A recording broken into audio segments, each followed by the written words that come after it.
आपण पाहत आहात सत्यदर्शन न्यूज।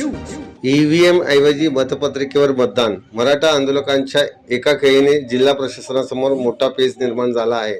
मराठा आरक्षणाच्या अनुषंगाने आगामी लोकसभा निवडणुकीत मराठा समाजाकडून जास्त उमेदवारी अर्ज दाखल होण्याची शक्यता आहे। अर्ज जर जास्त आले तर ईव्हीएम ऐवजी मतपत्रिकेवर निवडणुका घेण्याची कसरत करावी लागणार आहे।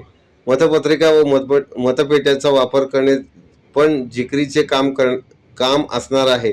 या प्रकरणात धाराशिवचे जिल्हाधिकारी डॉक्टर सचिन उंबासे यांनी निवडणूक आयोगाला पत्र लिहिले आहे।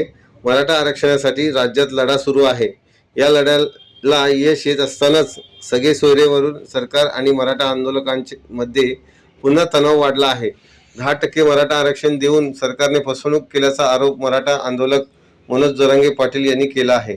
तर मराठा आंदोलक आता निवडणुकीतून त्यांच्या रोष व्यक्त करण्याच्या तयारीत आहेत। त्यामुळे अधिकाधिक उमेदवार उभे करण्याची खेळी खेळण्याची शक्यता आहे। धाराशिव जिल्ह्यात 736 गावे आहेत। बार्शी व औसा या तालुक्यातील जवळपास 150 पेक्षा जास्त गावे आहेत। 384 पेक्षा जास्त उमेदवार उभे राहिल्यास ईव्हीएम ऐवजी बॅलेट पेपरवर मतपत्रिकांवर निवडणूक घ्यावी लागते।